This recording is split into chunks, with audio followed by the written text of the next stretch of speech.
Good morning, world, and welcome to yet another episode of Tandatula's Sofa Safari. We are out with the super spotter Brit this morning, and we've gotten out very, very early, it seems.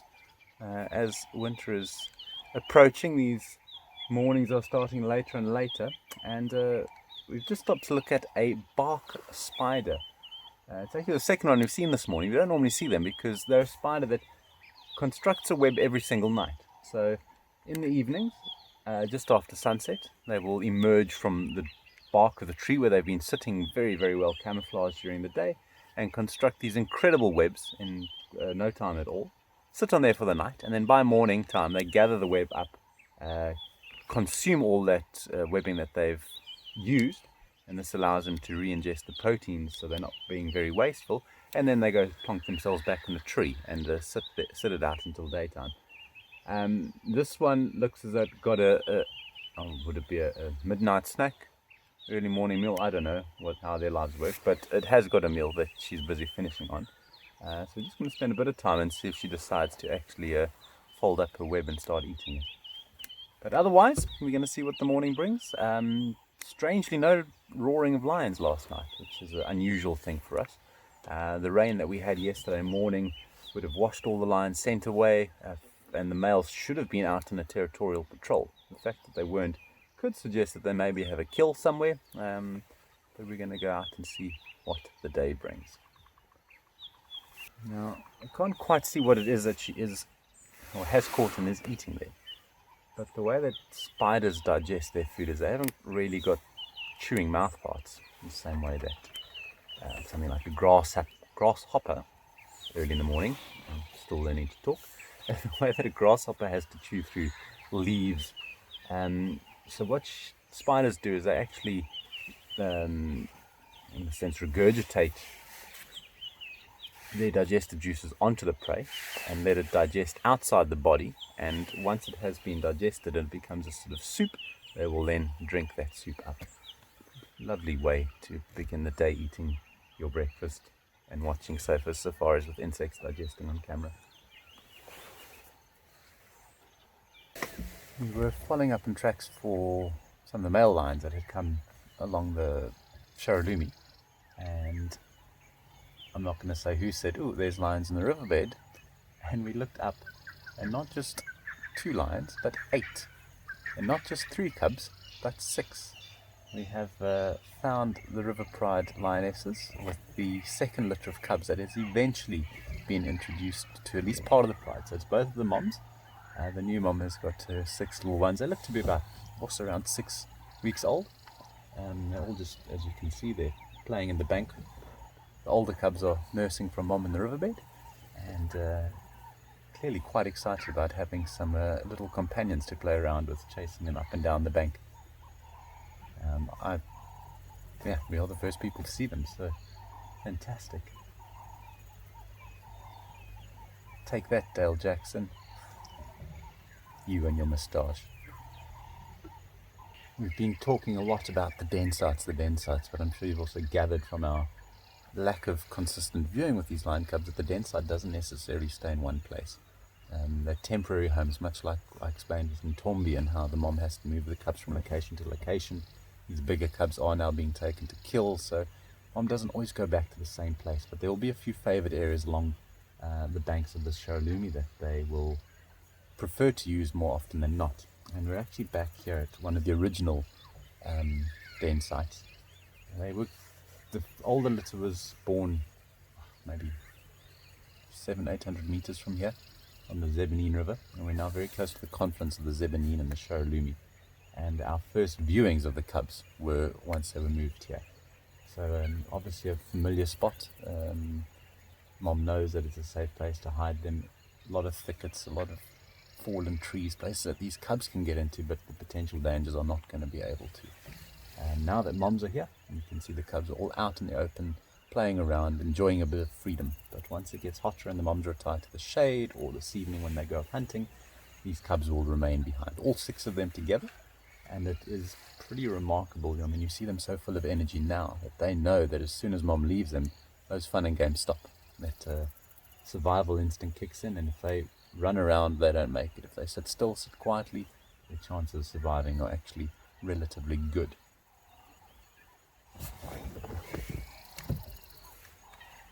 Okay, the moms are moving with the cubs in tow. Look at that.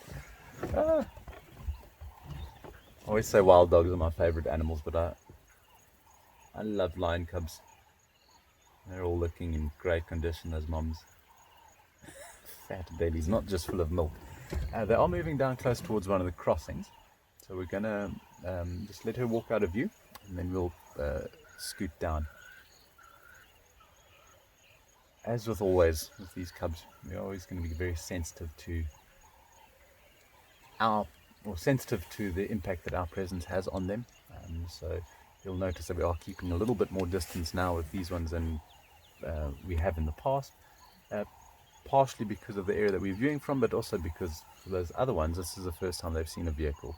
So we don't want to scare them by having this big noisy green thing driving into their lives straight away.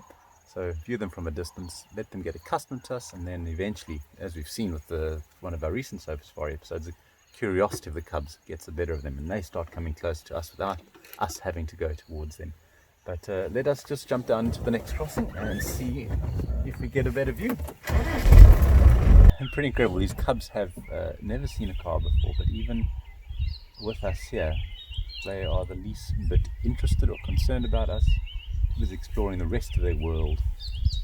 If mom were to react to us negatively, they would get a fright and run to the bush. If mom were to react aggressively, they'd probably have the same kind of reaction, and also want to just get away, knowing that that means danger. But because mom is going about her business unfazed, even though we're something very new to them, they're not in the least bit concerned by our presence.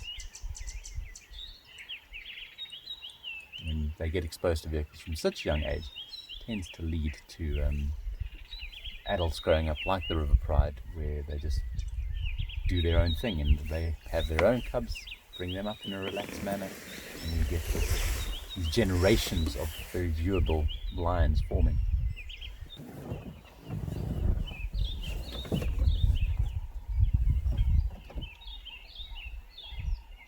You can see one of the older and younger cubs playing together now, the younger one on the ground. And at the moment, the older ones are maybe, actually now that we get a proper view of them together, maybe 3 or 4 weeks age difference between them. The older ones are literally 3 months old today, and the other ones, probably around 2 months.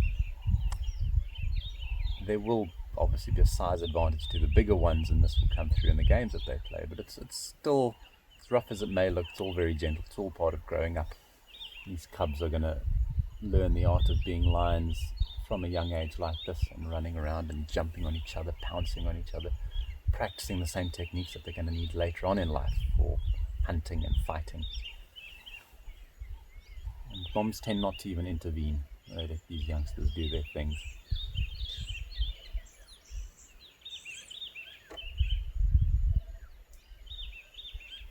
You know that the older cubs are 2 males and 1 female. I haven't had a chance from this distance to sex the new litter, but we will quite quickly be able to tell them apart. He's going to come climb on a rock for us.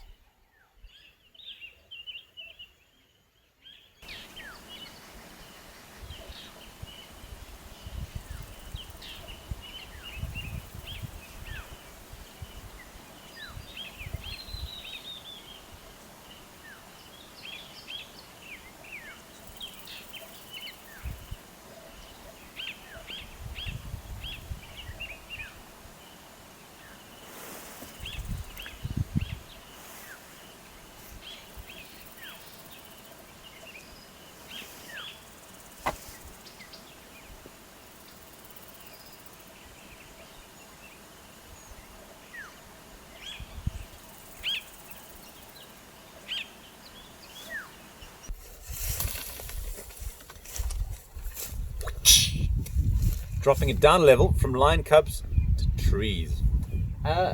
This is pretty standout as far as a specimen of this particular type of tree goes out, just because of the large number of these very notable seed pods are hanging down from it.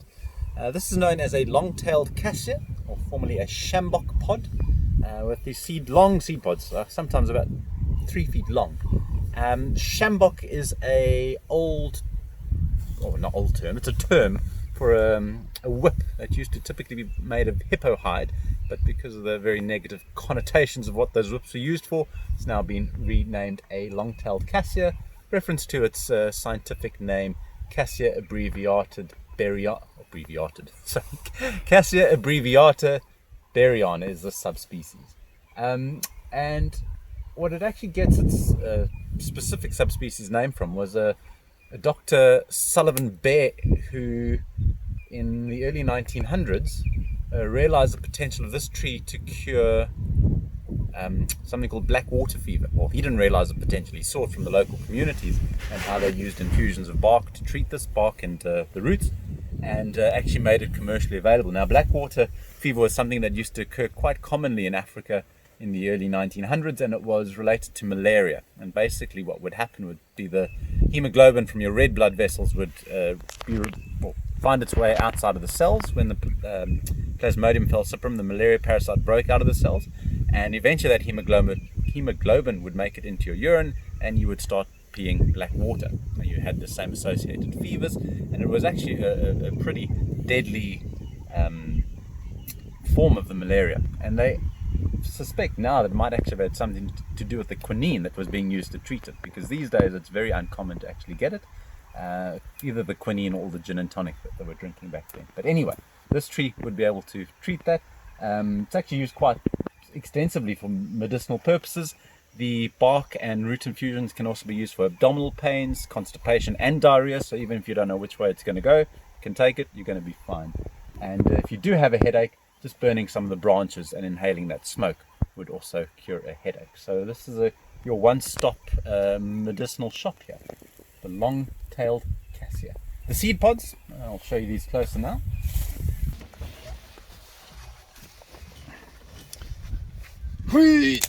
There we go, a strong man. These are the seeds. They always remind me of a packet of Mentos, the way that they are aligned in the seed pod. They are quite nutritious, and once they start drying and splitting open, you're going to find, or even actually before they split open, you're going to find things like your brown-hooded parrots coming here, prizing them open with their beak to get all these seed pods. Your grey go-away birds are going to love it, the hornbills are going to love it, so quite a nutritious pod. It actually ends up standing on the tree for several months, so it's a good source of nutrition now as we're coming towards the end of our summer period. Over. Can we eat them? No, we can try. I mean, if it's medicinal. I'm thinking like a soybean type of product. It's going to taste like but I'll tell you now. What's the worst that can happen? Don't poison yourself, Chad. Well, I would be eligible for a Darwin Award if I did. No, there is a way of testing the edibility of things. And it starts by simply rubbing it up on your skin and seeing if your skin reacts to it, and then putting it on your tongue and seeing if it's bitter. I'm joking.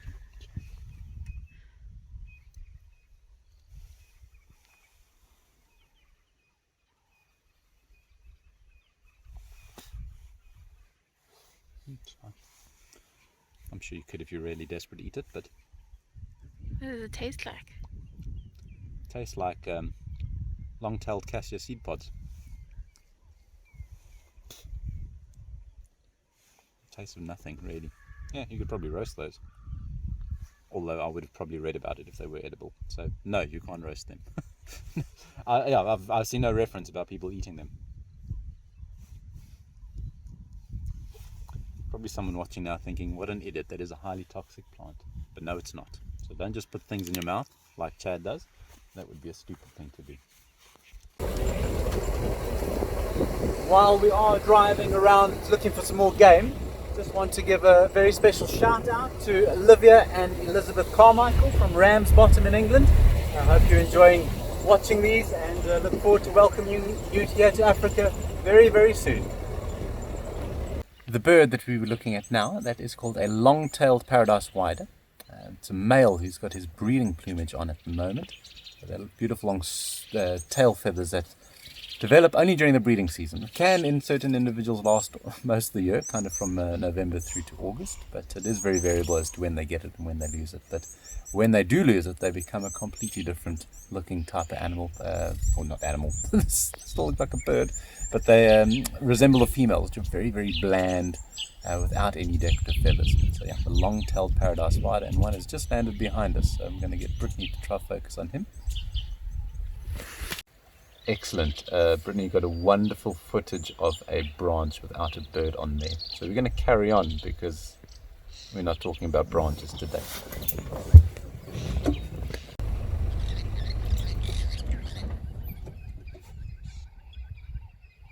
Luckily I'm on the ball.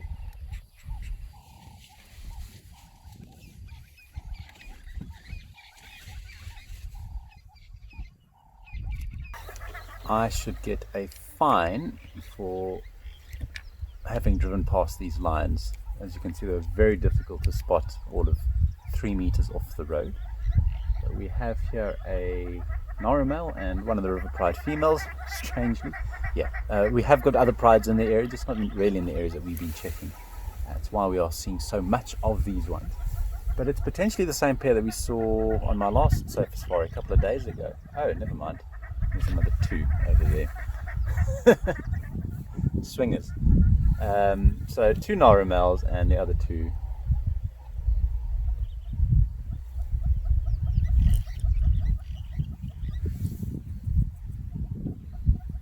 This is not river pride. My explanation of what was going on here was cut a little bit short earlier when the 2 lions we hadn't seen suddenly popped their heads out of the grass. Just incredible that even though we'd been sitting here for a few minutes, only a few meters away, we hadn't seen them. Their coats are so incredibly well camouflaged in this winter grassy environment now.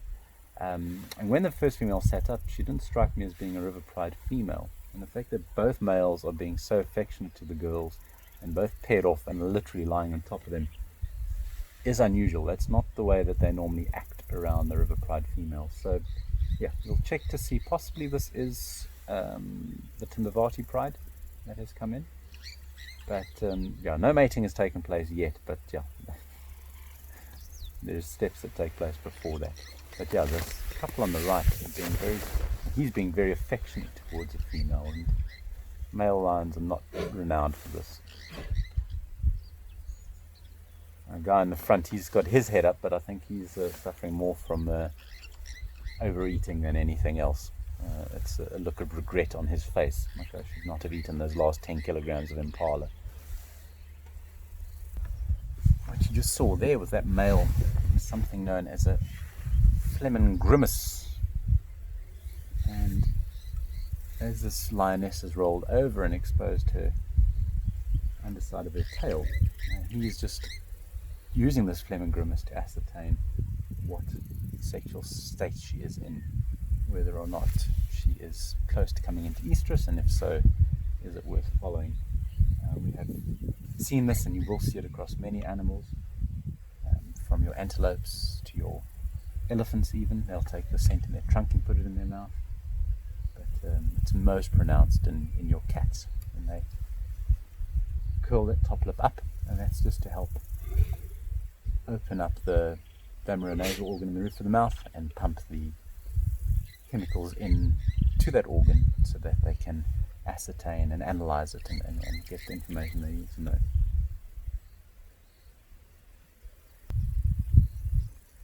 Looking at him closer, also notice that he's probably quite recently broken his top left canine, and he's snapped the tip of that off. Very likely taking place in a fight with perhaps one of his coalition partners, maybe a fight with other lions if they encountered them in their territorial patrols, or even a hunt. You never know. The way that they go after certain bigger animals, there's always a chance they get kicked in the face by a zebra or a buffalo, a giraffe, and that, if you're lucky, will only break the tip of your tooth. If you're unlucky, it could actually break your neck.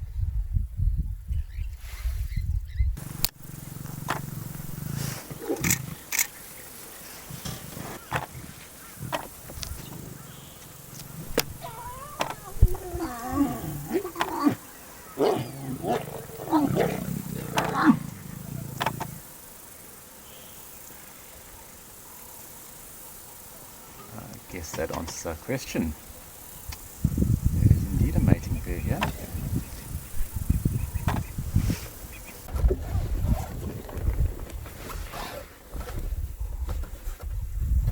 It's getting hot and steaming here. Better take your jacket off.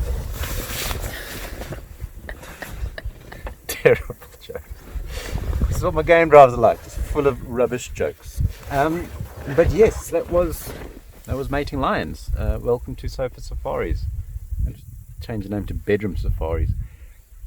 Not a very impressive duration, but they're not about duration. They're about quantity over quality. The way that lionesses, well, not lionesses, all cats in general operate is they are what we call induced ovulators. They require repetitive mating in order to stimulate the brain, to let the brain know that they're being mated with. That's why there's quite a bit of aggression in the mating display, the snarling and that.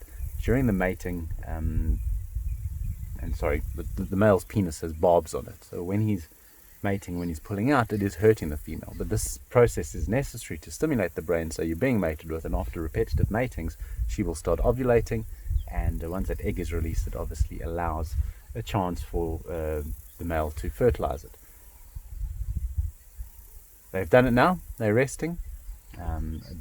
We've been here quite a while, so the 10-15 minute average is not working for them at the moment. Maybe they've been off mating for a while, but or just coming into it.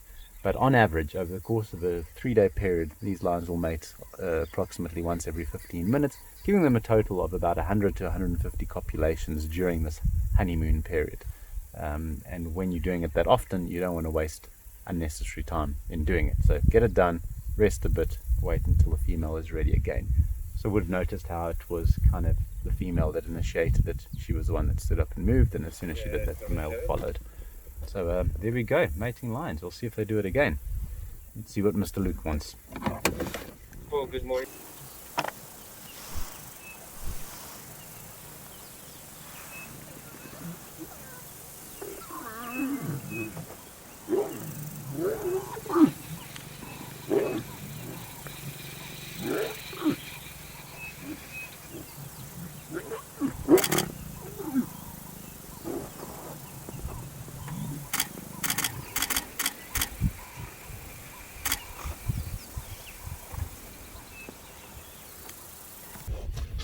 I think I may have been getting a little excited with the possibility that this wasn't the River Pride and was actually females from the Timavati Pride. But now that the first lioness that we spotted has sat up, she hasn't got the characteristic black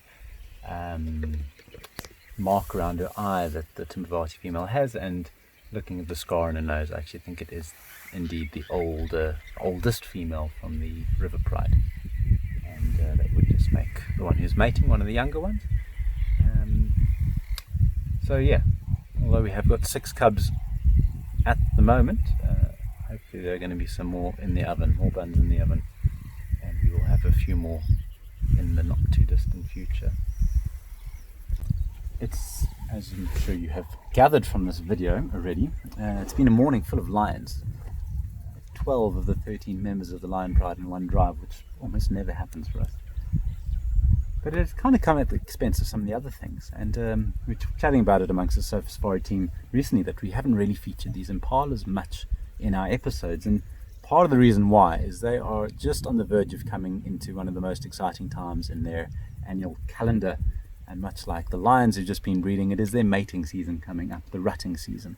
The males are going to start changing their behavior imminently. We're already starting to hear one or two with their rutting calls, and from a group like this, I don't know if you will be able to pick it up amongst Brit's video, but you'll find just one dominant male amongst a group of females like this.